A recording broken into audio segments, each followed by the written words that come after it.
है study with me सी अनीता में। दोस्तों, मैंने आपसे कहा था कि मैं आपके साथ एक फाइनेंशियल रेशियोज़ के ऊपर वीडियो शेयर करूंगी, तो मुझे लगता है कि आज हम उन फाइनेंशियल रेशियोज़ को डिस्कस करते हैं जो कि एक बैंकिंग कंपनीज़ के लिए एप्लीकेबल होता है। जब भी आप एक बैंकिंग कंपनी को एनालाइज़ करना चाहते हैं, उसकी बैंकिंग कंपनी के शेयर को एनालाइज़ करना चाहते हैं, तो कौन कौन सी रेशियोज़ आपको देखनी चाहिए, उन रेशियोज़ के लिए मैंने एक छोटा सा वीडियो आज प्रिपेयर किया है। तो चलिए स्टार्ट करते हैं अपने आज के इस डिस्कशन को। तो देखिए, सबसे पहले मैं आपको बता देती हूँ कि कौन कौन सी रेशियोज़ हैं जो हम आज के इस वीडियो में डिस्कस करेंगे। और आपको ये सारी रेशियोज़ जब भी आप किसी बैंकिंग कंपनी को एनालाइज़ करना चाहते हैं, किसी बैंकिंग कंपनी के शेयर को ख़रीदना चाह रहे हैं और देखना चाहते हैं कि वो बैंकिंग कंपनी कैसे काम कर रही है, तो ये सारी रेशियोज़ हैं जो आपको अपने माइंड में रखनी है और आपको अप्लाई करना है उस बैंकिंग कंपनी में, ये डिसाइड करने के लिए कि आपको पर्टिकुलर शेयर ख़रीदना चाहिए या नहीं ख़रीदना चाहिए। तो यहाँ पे हम जो रेशियोज़ डिस्कस करेंगे उसमें कासा रेशियो है, ग्रॉस एनपीए रेशियो है, then net NPA ratio, provision coverage ratio, cost of funds ratio, advances growth ratio, capital adequacy ratio जिसको हम capital to risk weighted asset ratio के नाम से भी जानते हैं, return on equity, return on assets, credit deposit ratio जिसको हम लोन टू डिपॉजिट रेशियो के नाम से भी जानते हैं। फिर हम देखेंगे नेट इंटरेस्ट इनकम क्या होता है, नेट इंटरेस्ट मार्जिन क्या होता है, then cost income ratio, PE ratio, PEG ratio. तो वन बाय वन हम स्टार्ट करते हैं। सबसे पहले हमारे पास है कासा रेशियो। कासा रेशियो यानी कि current account saving account ratio. देखिए, कोई भी बैंक का जो मेन बिजनेस होता है वो होता है लोगों को एडवांस देना, लोगों को लोन देना।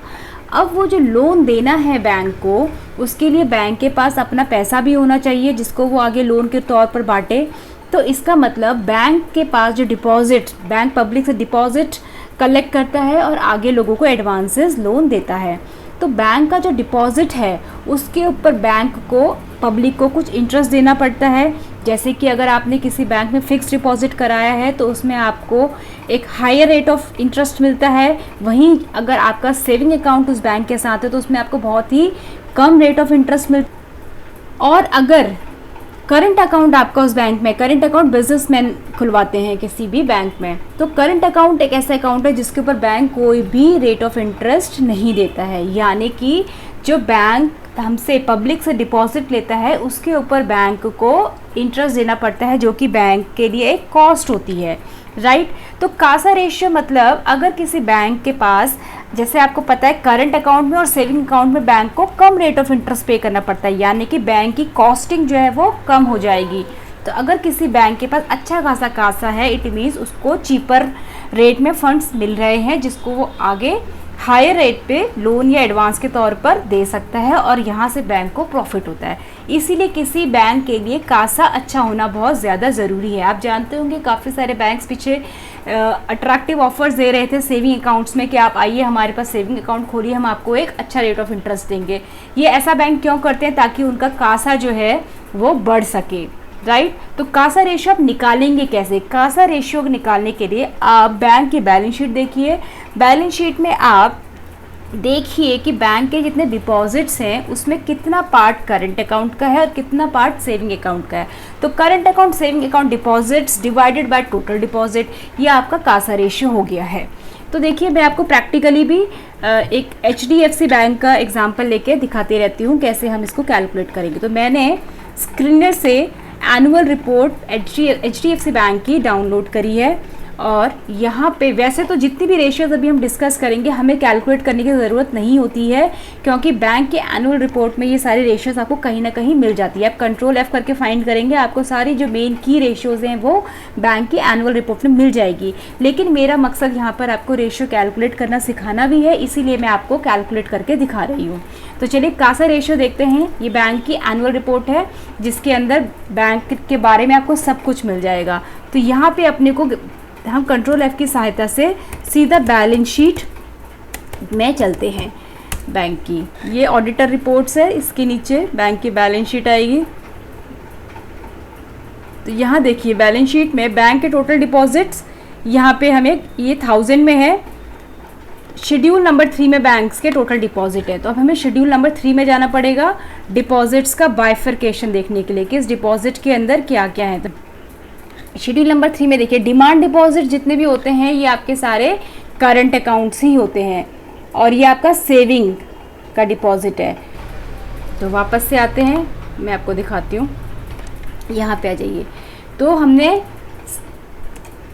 ये वाला आपका जो डिमांड डिपॉजिट है 1742, यहाँ देखिए फॉर्मूला मैंने लगा के रखा है, और सेविंग्स कितना है 3103। इन दोनों को आप टोटल करेंगे, ये आपका कासा का डिपॉजिट है, इसको आप डिवाइड कर देंगे टोटल डिपॉजिट से। यहाँ देखिए आपके टोटल डिपॉजिट से 11475, तो यहाँ पे डिनोमिनेटर में ही डाल दिया और इसके बाद आप इसमें परसेंटेज का फॉर्मूला लगा देंगे। तो सिंपल सा है, आपके पास कितना कासा है डिपॉजिट्स के तौर पे और आपका डिवाइड कर दीजिए इसको टोटल डिपॉजिट का, तो आपका एक रेशियो निकल के आ जाएगा कि आपके पास, आपके बैंक, जिस बैंक को आप देख रहे हैं उसके पास कितना कासा है। जितना हायर कासा होगा उतना बैंक के लिए अच्छा है। क्यों? क्योंकि कासा मैंने आपको बताया बहुत ही चीपर रेट में बैंक को अवेलेबल होता है।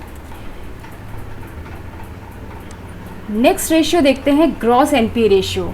सबसे पहले इस रेशियो को समझने से पहले मैं आपको बताना चाहूँगी एनपीए क्या होता है। एनपीए होता है नॉट परफॉर्मिंग एसेट्स। बहुत डीप में हम नहीं समझेंगे यहाँ पे एनपीए, बस आप अभी इतना समझिए एनपीए यानी कि बैड अकाउंट, यानी कि बैंक ने कभी किसी कस्टमर को लोन दिया था और अब वो कस्टमर बैंक का लोन चुकाने में सक्षम नहीं दिख रहा है, यानी कि या तो वो उस बैंक का प्रिंसिपल अमाउंट, उस लोन का प्रिंसिपल अमाउंट नहीं चुका पा रहा है, या फिर जो उसके ऊपर उसको मंथली इंटरेस्ट लग रहा है वो उसको नहीं पे कर पा रहा है टाइमली। तो कहीं ना कहीं जो वो लोन है जो बैंक ने दिया था वो बैड सिचुएशन की तरफ जा रहा है, तो इसको हम नॉन परफॉर्मिंग एसेट के नाम से जानते हैं एनपीए। तो किसी भी बैंक का जो एनपीए रेशियो होता है वो बहुत ही की रेशियो होता है। उससे बैंक के जो जैसे मैंने आपको बताया बैंक का मेन काम क्या है, एडवांसेस देना। बैंक की मेन एसेट्स क्या होती हैं, जो उसने एडवांसेस दिया हुआ है। तो अगर मान लीजिए किसी बैंक ने एडवांसेस दिया हुआ है और वो सारा का सारा एडवांसेस या major part of that advances bad, तो बैलेंस शीट उस बैंक की अच्छी नहीं है। इसीलिए एनपीए रेशियो किसी भी बैंकिंग कंपनी के लिए बहुत ज़्यादा सिग्निफिकेंट रेशियो है। तो चलिए एनपीए आपको पता चल गया, अब मैं आपको बताती हूँ ग्रॉस एनपीए रेशियो। तो फॉर्मूला तो बहुत इजी है, ग्रॉस एनपीए, जो भी बैंक का ग्रॉस एनपीए उसको आप डिवाइड कर देंगे टोटल एडवांसेस, यानी कि टोटल जो बैंक के एडवांसेस है उसमें से कितना बैंक का बैड एडवांस है उसको हम ग्रॉस एनपीए रेशियो के नाम से जानते हैं। तो यहाँ पे वापस आ जाते हैं, यहाँ पे चलते हैं। अब हमारे पास मैंने आपको क्या बताया, टोटल एडवांस चाहिए होगा हमें, और क्या चाहिए होगा, ग्रॉस एनपीए। ग्रॉस एनपीए का आपको फिगर जो है आप कंट्रोल F करके अपनी बैलेंस शीट में ढूंढ सकते हैं। ये देखिए ग्रॉस एनपीए का फिगर आप यहाँ देखिए, ओपनिंग ये था, ड्यूरिंग देयर इतना एडिशन और हुआ है एनपीए में, कुछ रिडक्शंस हुए, यानी कि कुछ एनपीए अकाउंट्स जो बैंक को लगते थे वो ठीक हो गए हैं, रिकवरीज आ गई हैं उसमें, और क्लोजिंग बैलेंस हमारे पास ये है। तो ये मेरे पास है मेरे इस बैंक का ग्रॉस एनपीए का फिगर, राइट। और दूसरा आपको क्या चाहिए, टोटल एडवांसेस, वो आपको कहाँ से मिल जाएगा, बैलेंस शीट से मिल जाएगा। तो वापस से हम बैलेंस शीट में चलते हैं और एडवांसेस, एसेट होती है बैंक के लिए एडवांसेस, तो हम एसेट साइड में एडवांसेस देखते हैं, ये हमारा टोटल एडवांसेस है। तो आप इजीली अब रेशियो निकाल सकते हैं। ग्रॉस एनपीए आपने न्यूमरेटर में रख लिया 12649 एंड आपका डिनोमिनेटर में टोटल एडवांसेस आ गया। तो इस बैंक का जो ग्रॉस एनपीए रेशियो है वो 1.27% है, यानी कि बैंक ने जितना भी एडवांस दिया है उसमें से मात्र 1.27% जो है बैंक का ग्रॉस एनपीए है। इसी के साथ अगला है हमारे पास नेट एनपीए रेशियो। तो ग्रॉस एनपीए और नेट एनपीए में अंतर क्या होता है, देखिए हर बैंक को अपने एनपीए जो अकाउंट होते हैं उसके लिए प्रोविजनिंग करनी पड़ती है, यानी कि अपने प्रॉफिट एंड लॉस अकाउंट में चार्ज देना पड़ता है एनपीए के against. Not only NPA, in fact जब हमारा अकाउंट स्टैंडर्ड भी होता है, सही तरीके से चल भी रहा होता है कोई लोन अकाउंट, तो भी आरबीआई की गाइडलाइंस के अनुसार डिफरेंट परसेंटेज डिफाइंड है, उसके अनुसार बैंक को प्रोविजनिंग करनी पड़ती है अपने एडवांसेस के ऊपर। तो वापस आते हैं ग्रॉस एनपीए और नेट एनपीए। तो जो एनपीए अकाउंट्स है उसके ऊपर लेट सपोज 100 रुपये का खराब अकाउंट है, एनपीए अकाउंट है, यानी कि 100 रुपये के खराब लोन दिए हुए हैं, तो बैंक ने ऑलरेडी उसके अगेंस्ट लेट सपोज 20 रुपये का 40 रुपये का प्रोविज़न किया हुआ है, यानी कि 100 रुपये के एडवांसेस में ऑलरेडी बैंक ने 40 रुपये का प्रोविज़न किया हुआ है। तो कल को अगर ये अकाउंट ख़राब होता भी है, यानी कि पैसा इस अकाउंट से नहीं भी आता है, तो भी बैंक को अभी कितना नुकसान होगा, 100 माइनस 40 यानी कि 60 रुपीज़ का, क्योंकि 40 रुपीज़ का ऑलरेडी बैंक ने प्रोविजन फॉर किया हुआ है। तो नेट एनपीए यही होता है, ग्रॉस एनपीए में से अगर आप उसके ऊपर की गई प्रोविजनिंग हटा देंगे तो वो नेट एनपीए कहलाता है। और नेट एनपीए रेशियो निकालने के लिए आपको नेट एनपीए को डिवाइड करना पड़ेगा टोटल एडवांसेस से, तो ये भी बहुत आसान है। तो चलिए सबसे पहले हम अपनी बैलेंस शीट पे नेट एनपीए का फिगर ढूंढ लेते हैं।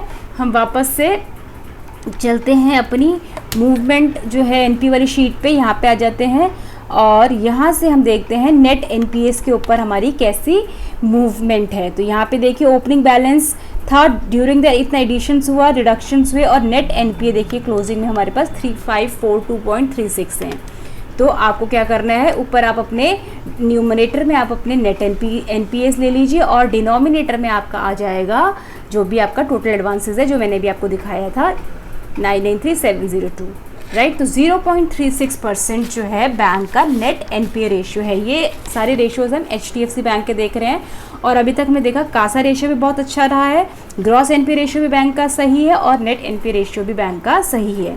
आगे चलते हैं provision coverage ratio. Provision coverage ratio में जैसे मैंने अभी आपको बताया कि बैंक को अपनी जो भी लोन है, एडवांसेस हैं, उसके ऊपर प्रोविजन करना पड़ता है। तो ये रेशियो नाम से ही पता चल रहा है, क्या बताएगा कि बैंक ने अपने एडवांसेस के ऊपर अपने जो अपनी ख़राब अकाउंट्स है यानी कि एनपीएज हैं उसके ऊपर कितनी प्रोविजनिंग करी हुई है, उसका प्रोविजनिंग कवरेज कैसा है। तो आपने जो भी टोटल प्रोविजन है उसको डिवाइड कर दीजिए ग्रॉस एनपीए से, यानी कि जो आपके ख़राब अकाउंट है उसके ऊपर कितना प्रोविजनिंग है वो ये रेशियो बताएगा। जितना ज़्यादा प्रोविजन कवरेज रेशियो आएगा उतना अच्छा है। इसका मतलब बैंक ने अच्छा खासा प्रोविजन बना के रखा है, फ्यूचर में बैंक को अब ज़्यादा प्रोविजन नहीं बनाना पड़ेगा। तो अगर फ्यूचर में कम प्रोविजन बनाना पड़ेगा यानी कि फ्यूचर का जो प्रॉफिट होगा वो बैंक का ज़्यादा आएगा। तो ये होता है प्रोविजन कवरेज रेशियो। तो वापस से हम चलते हैं अपने बैलेंस शीट में।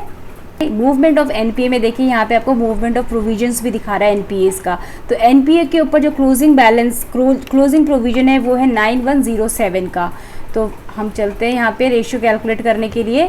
9107 हमारा प्रोविजन है और ये आपको पता है अभी हमने देखा था हमारे एनपीएस कितने थे 12649। यहाँ देखिए ग्रॉस एनपीए रेशियो में 12649 हमारे ग्रॉस एनपीए था। तो यहाँ पे आप क्या करेंगे, न्यूमरेटर में कितना प्रोविजन किया है किसके अगेंस्ट, डिनोमिनेटर में वो आ जाएगा ग्रॉस एनपीए, यानी कि 72% का प्रोविजन कवरेज रेशियो है, जो कि बहुत ही हाई रेशियो है, यानी कि बहुत अच्छा रेशियो है।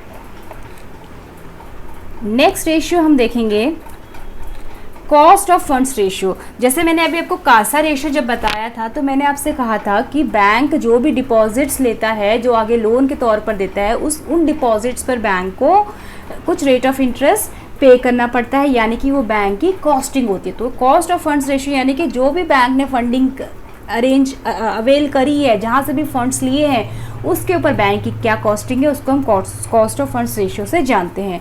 तो यहाँ पे देखिए एक छोटा सा एग्जांपल है।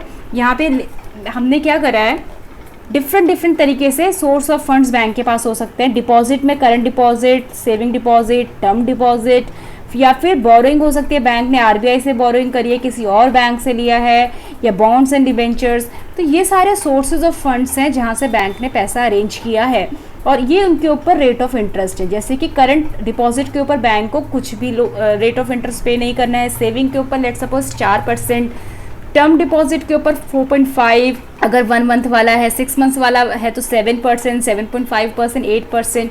सो ये सारे आपके रेट ऑफ इंटरेस्ट हैं। और आप देखिए आपकी बैलेंस शीट में आपके पास टोटल सोर्सेज ऑफ फंड्स है, उसमें कितना परसेंटेज कौन सी डिपॉजिट का या कौन से बोरोइंग का वो आप परसेंटेज यहाँ पे रख लीजिए। फॉर एग्जांपल टोटल जो मेरी सोर्सेज ऑफ फंड्स है उसमें से करंट डिपॉजिट 7% है, सेविंग डिपॉजिट 21% है। तो ये सारे परसेंटेजेस यहाँ पे रख लीजिए, दोनों को आप मल्टीप्लाई करिए तो आपका मार्जिनल कॉस्ट आ जाएगा। नीचे आप ऐड कर देंगे 6.35 जैसे कि कॉस्ट ऑफ फंड्स, यहाँ पे कॉस्ट ऑफ फंड्स रेशियो आया है बैंक का। हम अपने केस में देखते हैं दूसरा तरीका, इजी तरीका जो हम प्रैक्टिकली देखते हैं वो क्या है। बैलेंस शीट में जाके आप देखिए कि कितना इंटरेस्ट बैंक ने पे किया है।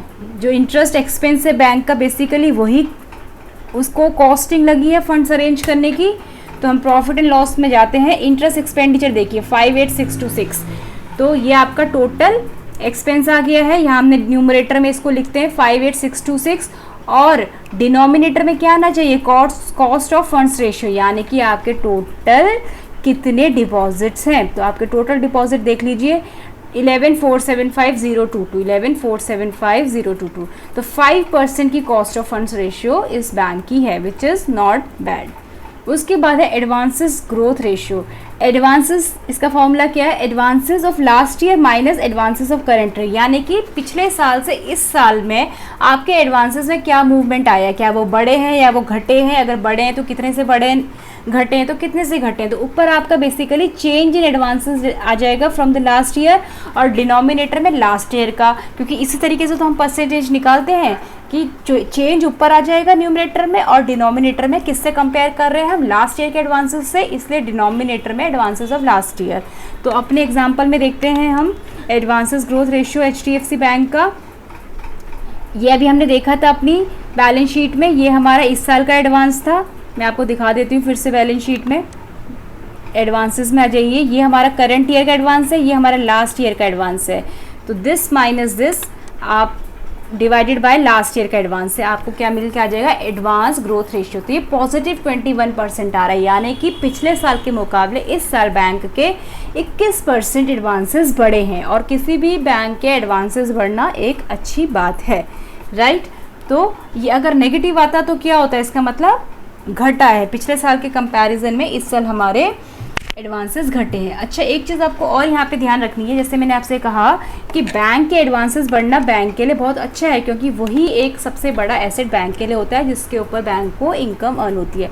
लेकिन ये भी देखना बहुत ज़रूरी है यहाँ पे आपको कि कहीं बैंक अपने एडवांसेस बढ़ाने के चक्कर में बैड लोन तो नहीं दे रहा है, यानी कि अगर बैंक का फोकस सिर्फ और सिर्फ अपने एडवांसेस बढ़ाने में है तो वो क्या करेगा, रिस्की पार्टीज़ को भी एडवांसेस दे सकता है। कोई बोरोवर उससे पैसा मांगने आया, लोन मांगने आया, बैंक क्या करेगा, एडवांसेस देने की जल्दबाजी में ठीक से प्रॉपर वेरिफिकेशन नहीं करेगा और एडवांसेस बढ़ाने के लिए एक ख़राब पार्टी को भी लोन दे सकता है। इसीलिए एडवांस ग्रोथ रेशियो इंपॉर्टेंट है, पर साथ में अपने को ये भी देखना है कि बैंक जो एडवांसेस दे रहा है, जो बैंक के एडवांसेस बढ़ रहे हैं, वो अच्छे लोन के लिए होने चाहिए, यानी कि अच्छी जगहों पर लोन दिया होना चाहिए, पहली बात। दूसरी बात कि बैंक के पास उसको सेफगार्ड करने के लिए एडुकेट कैपिटल भी होनी चाहिए अपनी, यानी कि बैंक तो क्या है, जो लोगों से डिपॉजिट ले रहा है उसको आगे लोन के तौर पे दे रहा है, प्लस उसके पास बैकअप, उसके पास अपना खुद का कैपिटल भी होना चाहिए लगाने के लिए, ताकि कल को अगर वो पार्टी पैसा नहीं लौटा पा रही है तो बैंक डूबे ना, ठीक है। तो एडवांसेस ग्रोथ रेशियो में सिर्फ आपको रेशियो नहीं देखना, साथ में आपको चेक करना पड़ेगा कि अपने एडवांसेस जो बढ़ रहे हैं वो किस रीज़न से बढ़ रहे हैं। जैसे मैंने आपको कहा, कैपिटल देखना होता है कि उसके पास प्रॉपर कैपिटल है बैकअप के लिए या नहीं, तो उसके लिए एक बहुत इंपॉर्टेंट रेशियो होती है कैपिटल एडिक्वेसी रेशियो, इसको हम capital to risk weighted asset ratio भी बोलते हैं। तो सबसे पहले इसका रेशियो देख लेते हैं, tier 1 capital plus tier 2 capital divided by risk weighted assets. अब टियर 1 कैपिटल, टियर 2 कैपिटल हम इतना डिटेल में नहीं जाएंगे क्या होता है, बस मैं आपको आइडिया देती हूँ। टियर 1 कैपिटल मतलब मेन अच्छी क्वालिटी की कैपिटल है, जिसमें बैंक की खुद की जो share capital and reserve and surplus है, जो डिस्क्लोज रिजर्व्स होते हैं वो आते हैं, यानी कि ये बहुत ही अच्छी क्वालिटी का कैपिटल है। कल को अगर बैंक को लॉस होता है तो टियर 1 कैपिटल एब्जॉर्ब कर लेता है उस लॉस को, और टियर 2 कैपिटल में इसके अलावा जो बैंक की कैपिटल्स होती है वो बेसिकली टियर 2 कैपिटल में चली जाती है। और डिवाइड हम किस चीज़ से करें, रिस्क वेटेड एसेट। देखिए बैंक की जितनी भी एसेट्स होती हैं, एसेट यानी कि जो बैंक ने एडवांसेस दिए हैं उसमें रिस्क इन्वॉल्व होता है, राइट। तो हर एक एडवांसेस को, हर तरीके के एडवांसेस को कुछ रिस्क वेटेज दिया जाता है। फॉर एग्जांपल, अगर बैंक ने किसी गवर्नमेंट डिपार्टमेंट को लोन दिया है, किसी गवर्नमेंट को लोन दिया है, तो वहाँ पे लोन का एनपीओ होना लगभग इम्पॉसिबल है, क्योंकि गवर्नमेंट को जो दिया गया लोन है वो कभी भी ख़राब नहीं हो सकता, गवर्नमेंट से ऐसा नहीं है कि रिकवरी नहीं होगी। इसलिए अगर मान लीजिए किसी बैंक ने गवर्नमेंट को लोन दिया है तो उसके अगेंस्ट हम बोलेंगे कि रिस्क ज़ीरो है, राइट। इसी प्रकार से लेट सपोज बैंक ने एक मिस्टर ए को सपोज लोन दिया है जो बहुत ही रिस्की बिजनेस करते हैं, तो वहाँ पे जो रिस्क होगा उसका परसेंटेज बढ़ जाएगा। इसी तरीके से हम बहुत सारी कैटेगरीज बना लेते हैं और हर डिफरेंट कैटेगरी ऑफ एडवांसेस बना लेते हैं और हर एडवांसेस के सामने उसको उसका रिस्क वेटेज जो कि ऑलरेडी आरबीआई से डिसाइडेड होता है वो हम देते हैं और फिर उन दोनों को मल्टीप्लाई करके हमारे पास रिस्क वेटेड एसेट आता है। फॉर एग्जाम्पल ए, बी, सी और डी कैटेगरी का मैंने सपोज एडवांसेस दिया है।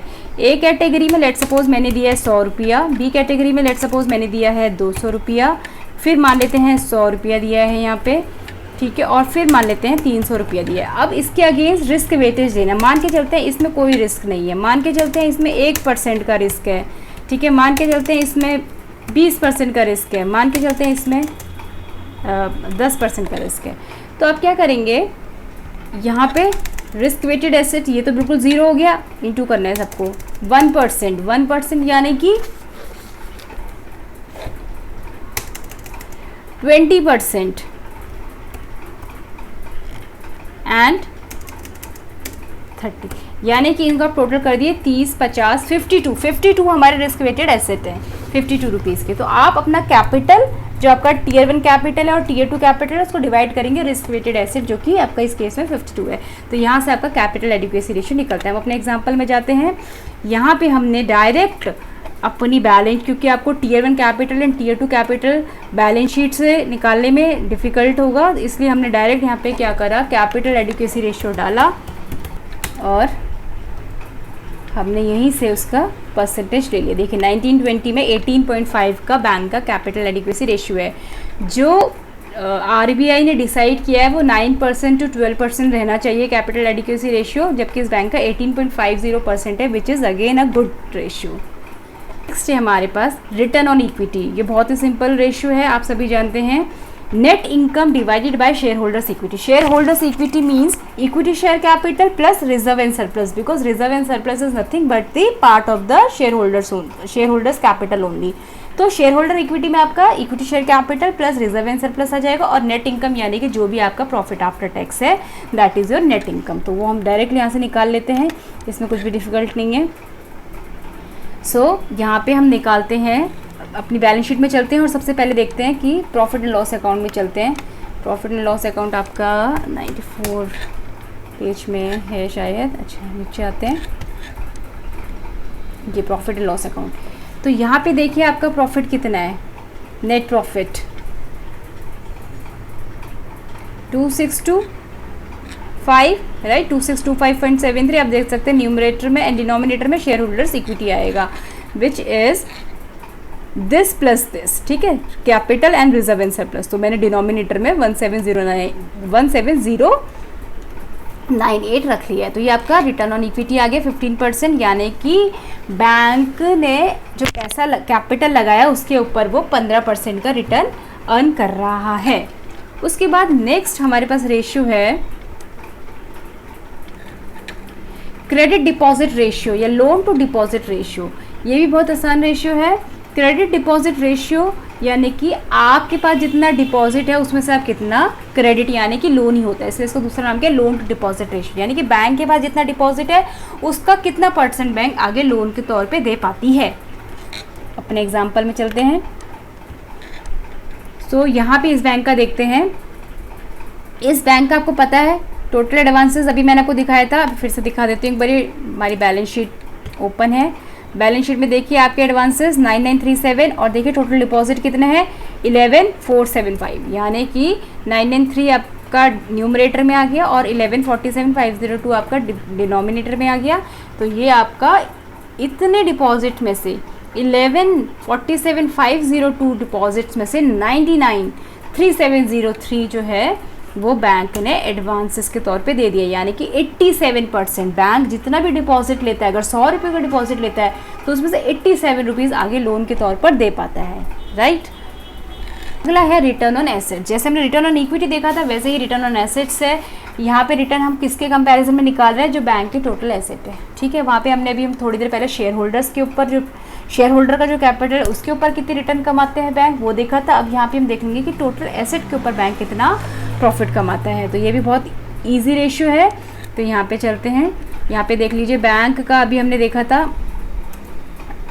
बैलेंस शीट में आते हैं, ये रही 262573,150 बैंक का प्रॉफिट है। और एसेट देख लेते हैं यहीं से, बैलेंस शीट में से एसेट देख लीजिए, बैंक की टोटल एसेट है 15,305।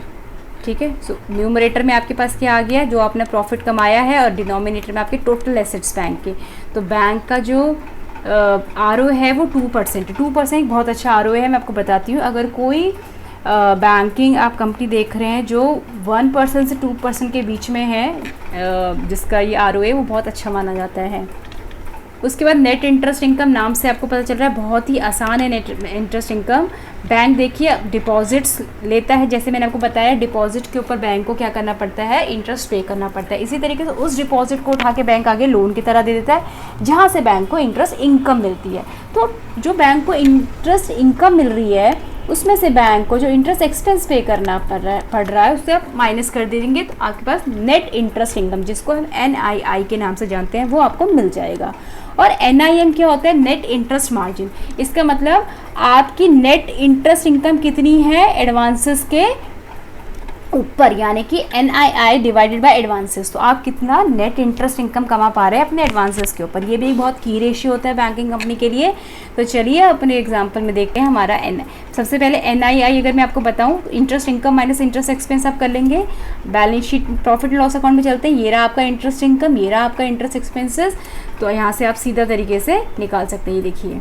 ठीक है, और इसको आपको NIM करने के लिए क्या करना पड़ेगा, ये आपका NII है, इसको आप डिवाइड कर दीजिए किससे, जो आपके एडवांसेस थे 9937, ये वाला, ये आपके एडवांसेस है, आपको उसको डिवाइड कर देंगे तो आपके पास नेट इंटरेस्ट मार्जिन आ जाएगा 5.7% का। यानी कि आप अपने जो भी आप एडवांस देते हैं उसके ऊपर नेट 5.7% कमा लेते हैं।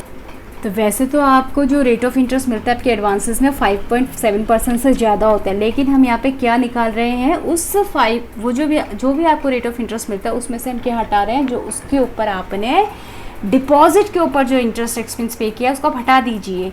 फिर देखिए आप 1 रुपये के एडवांस के ऊपर कितना 5.7% उसमें से क्या कमा ले रहे हैं, इनकम कमा ले रहे हैं। ठीक है, तो अगर आप 100 रुपये का लोन देते हैं तो 5.7 रुपीज़ आप उसमें से इंटरेस्ट के तौर पे कमा लेते हैं।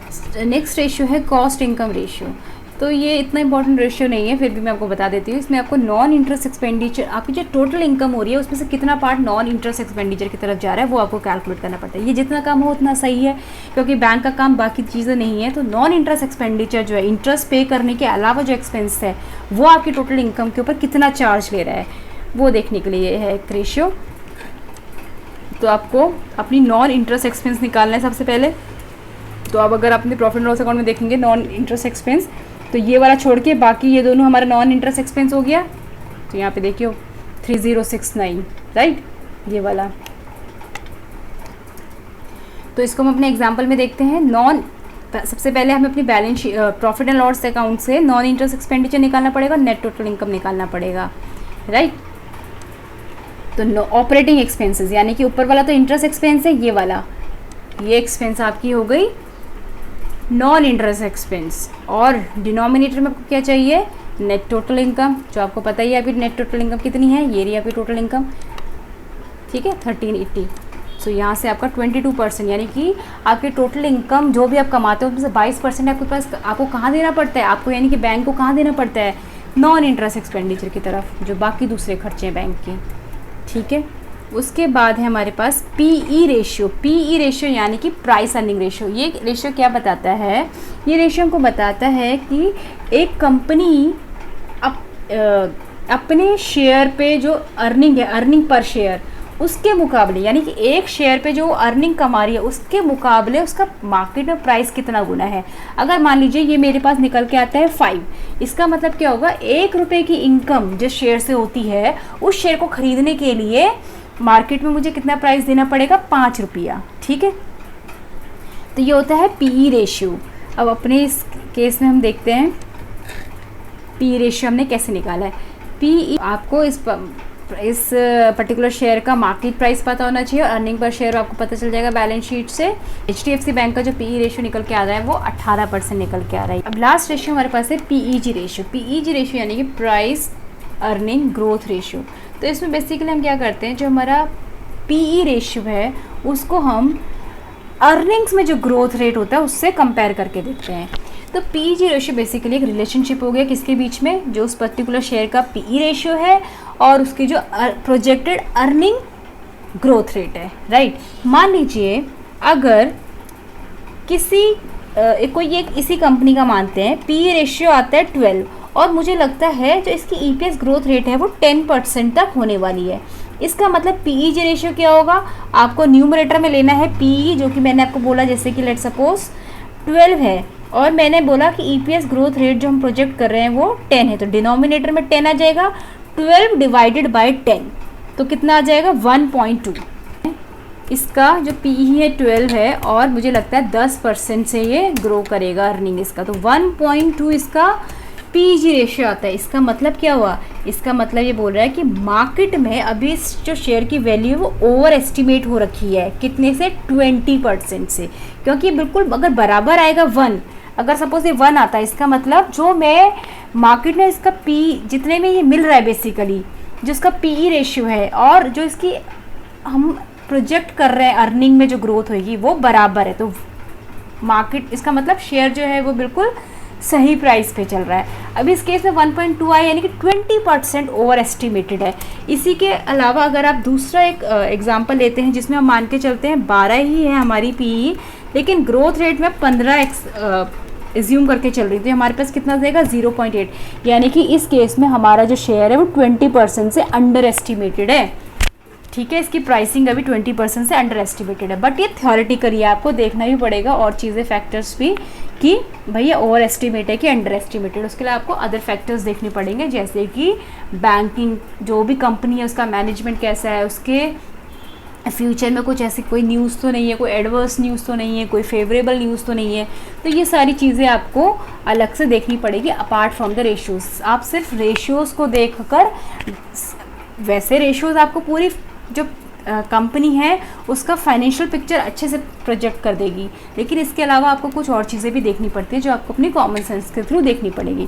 तो चलते चलते मैं आपको एक चीज़ और बताना चाहूँगी कि आप जब भी देखते हैं कि किसी बैंक का एडवांसेस अच्छा होना चाहिए तो साथ में आपको क्या ध्यान रखना है कि एडवांसेस जो होने चाहिए वो डाइवर्सिफाइड होने चाहिए, यानी कि अलग अलग सेक्टर्स में होने चाहिए, अलग अलग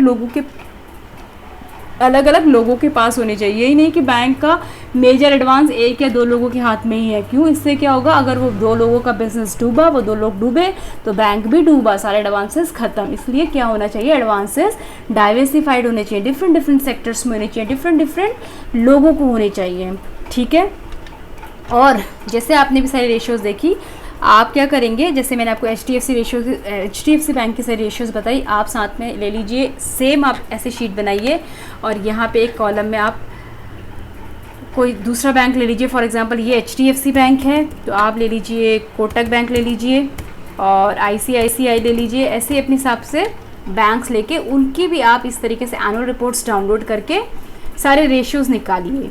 फिर देखिए किस बैंक का कौन सा रेशियो अच्छा है। अगर किसी बैंक के सारे रेशियोज़ अच्छे हैं लेट सपोज, और फिर आप देखिए उनके पीई रेशियो, जिसका पी रेशियो कम होगा इसका मतलब वो बैंक का शेयर अभी अंडर वैल्यूड है, आप उसको खरीद सकते हैं, प्रोवाइडेड आप दूसरी जो मैंने आपको बताया न्यूज़ जो चल रही है मार्केट में वो फेवरेबल एडवर्स मैनेजमेंट कैसा है, ये सब चीज़ों को भी ध्यान में रखें।